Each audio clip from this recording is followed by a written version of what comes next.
Sir, ಇವತ್ತು NDA ಮತ್ತು ಯುಪಿಯಿಂದ ಎರಡು ಪ್ರತ್ಯೇಕ ಸಭೆ ನಡೀತಾ ಇದೆಯಲ್ಲ, ಈವರೆಗೂ ಕೂಡ ನಿಮ್ಮನ್ನು ಯಾರು ಸಂಪರ್ಕ ಮಾಡಲಿಲ್ವಾ? ರಾಮ್ನೆ ನನಗೆ ಯಾಕೆ ಸಂಪರ್ಕ ಮಾಡಬೇಕು ಅವರು? ಅಲ್ಲಲ್ಲ, ನನಗೆ ಯಾಕೆ ಸಂಪರ್ಕ ಮಾಡಬೇಕು? ಸಭೆಗೆ ಬಂದು ನಮ್ಮದು ಒಂದು ಪಕ್ಷ ಇದೆ. ನಾವು ಈ ರಾಜ್ಯದಲ್ಲಿ ನಿರಂತರವಾಗಿ ಕಾಂಗ್ರೆಸ್ ಬಿಜೆಪಿ ಎರಡನ್ನೂ ಸರಿಸಮನಾಗಿ ಹೋರಾಟ ಮಾಡ್ಕೊಂಡು ಬಂದಿದ್ದೇವೆ. ಎರಡೂ ಪಕ್ಷಗಳ ವಿರುದ್ಧ ಸರಿಸಮನಾಗಿ ಹೋರಾಟ ಮಾಡಿದ್ದೇವೆ.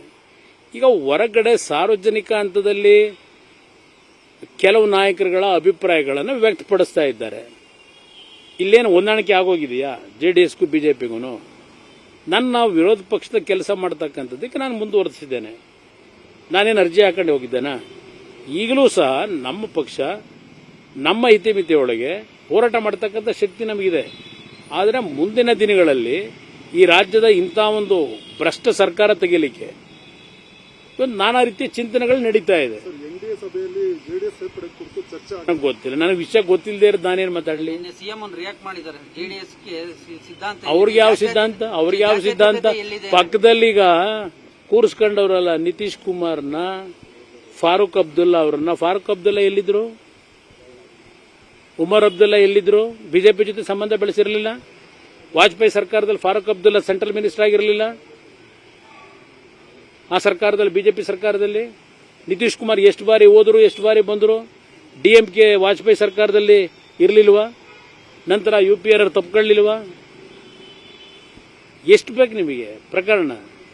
ಜೆಡಿಎಸ್ಗೆ ಮಾತ್ರ ಸಿದ್ಧಾಂತ ಇಲ್ಲ, ಇವರಿಗೆ ಮಾತ್ರ ಸಿದ್ಧಾಂತ. ಯಾವುದ್ರ ಸಿದ್ಧಾಂತ ಇವ್ರದು?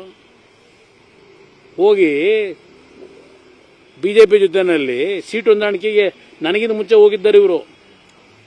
2000 ಯಾವಾಗ ಇವರು ಖರ್ಗೆ ಅವರು 2008-9 ಇತ್ತಲ್ಲ, ಖರ್ಗೆ ಅಪೋಸಿಷನ್ ಲೀಡರ್ ಇದ್ರಲ್ಲ, ನಮಗಿಂತ ಮುಂಚೆ ಹೋಗಿದ್ದರು ಸೀಟ್ ಹೊಂದಾಣಿಕೆಗೆ ಲೋಕಸಭೆಗೆ. ಎಲ್ಲ ಎದುರುಗಡೆ ಹೇಳೋದು ಬೇರೆ ಸಿದ್ಧಾಂತದ ಬಗ್ಗೆ. ನಾನು ಕಾಣದಿರೋ ಸಿದ್ಧಾಂತವ ಇವರದು. 2008-9 ಹೋಗಿದ್ರು ಇಲ್ವೋ ಕೇಳಿ, ಸತ್ಯ ಹೇಳ ಕೇಳಿ, ಆತ್ಮಸಾಕ್ಷಿಗೆ ಉತ್ತರ ಕೊಡಲಿ. ಈ ಬೂಟಾಟಿಕೆ ಯಾಕೆ? ಸರ್, ಇವತ್ತು ಎನ್ಡಿಎ ಮತ್ತು ಯುಪಿಯಿಂದ ಎರಡು ಪ್ರತ್ಯೇಕ ಸಭೆ ನಡೀತಾ ಇದೆಯಲ್ಲ, ಈವರೆಗೂ ಕೂಡ ನಿಮ್ಮನ್ನು ಯಾರು ಸಂಪರ್ಕ ಮಾಡಲಿಲ್ವಾ? ರಾಮ್ನೆ ನನಗೆ ಯಾಕೆ ಸಂಪರ್ಕ ಮಾಡಬೇಕು ಅವರು? ಅಲ್ಲಲ್ಲ, ನನಗೆ ಯಾಕೆ ಸಂಪರ್ಕ ಮಾಡಬೇಕು? ಸಭೆಗೆ ಬಂದು ನಮ್ಮದು ಒಂದು ಪಕ್ಷ ಇದೆ. ನಾವು ಈ ರಾಜ್ಯದಲ್ಲಿ ನಿರಂತರವಾಗಿ ಕಾಂಗ್ರೆಸ್ ಬಿಜೆಪಿ ಎರಡನ್ನೂ ಸರಿಸಮನಾಗಿ ಹೋರಾಟ ಮಾಡ್ಕೊಂಡು ಬಂದಿದ್ದೇವೆ. ಎರಡೂ ಪಕ್ಷಗಳ ವಿರುದ್ಧ ಸರಿಸಮನಾಗಿ ಹೋರಾಟ ಮಾಡಿದ್ದೇವೆ.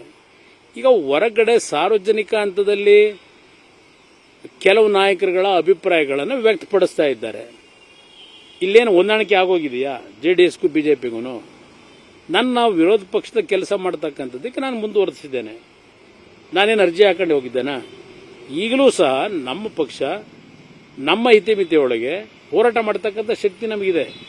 ಆದರೆ ಮುಂದಿನ ದಿನಗಳಲ್ಲಿ ಈ ರಾಜ್ಯದ ಇಂಥ ಒಂದು ಭ್ರಷ್ಟ ಸರ್ಕಾರ ತೆಗೆಯಲಿಕ್ಕೆ ನಾನಾ ರೀತಿಯ ಚಿಂತನೆಗಳು ನಡೀತಾ ಇದೆ. ನನಗೆ ಗೊತ್ತಿಲ್ಲ, ನನಗೆ ವಿಷಯ ಗೊತ್ತಿಲ್ಲದೆ ಇರೋದು ನಾನೇನು ಮಾತಾಡಲಿ? ಸಿಎಂ ರಿಯಾಕ್ಟ್ ಮಾಡಿದ್ದಾರೆ ಜೆಡಿಎಸ್ಗೆ ಸಿದ್ಧಾಂತ. ಅವ್ರಿಗೆ ಯಾವ ಸಿದ್ಧಾಂತ? ಅವ್ರಿಗೆ ಯಾವ ಸಿದ್ಧಾಂತ? ಪಕ್ಕದಲ್ಲಿ ಈಗ ಕೂರಿಸ್ಕೊಂಡವ್ರಲ್ಲ ನಿತೀಶ್ ಕುಮಾರ್ನ, ಫಾರೂಕ್ ಅಬ್ದುಲ್ಲಾ ಅವರನ್ನ. ಫಾರೂಕ್ ಅಬ್ದುಲ್ಲಾ ಎಲ್ಲಿದ್ರು? ಉಮರ್ ಅಬ್ದುಲ್ಲಾ ಎಲ್ಲಿದ್ರು? ಬಿಜೆಪಿ ಜೊತೆ ಸಂಬಂಧ ಬೆಳೆಸಿರಲಿಲ್ಲ. ವಾಜಪೇಯಿ ಸರ್ಕಾರದಲ್ಲಿ ಫಾರೂಕ್ ಅಬ್ದುಲ್ಲಾ ಸೆಂಟ್ರಲ್ ಮಿನಿಸ್ಟರ್ ಆಗಿರಲಿಲ್ಲ. ಆ ಸರ್ಕಾರದಲ್ಲಿ, ಬಿಜೆಪಿ ಸರ್ಕಾರದಲ್ಲಿ ನಿತೀಶ್ ಕುಮಾರ್ ಎಷ್ಟು ಬಾರಿ ಹೋದ್ರು, ಎಷ್ಟು ಬಾರಿ ಬಂದರು?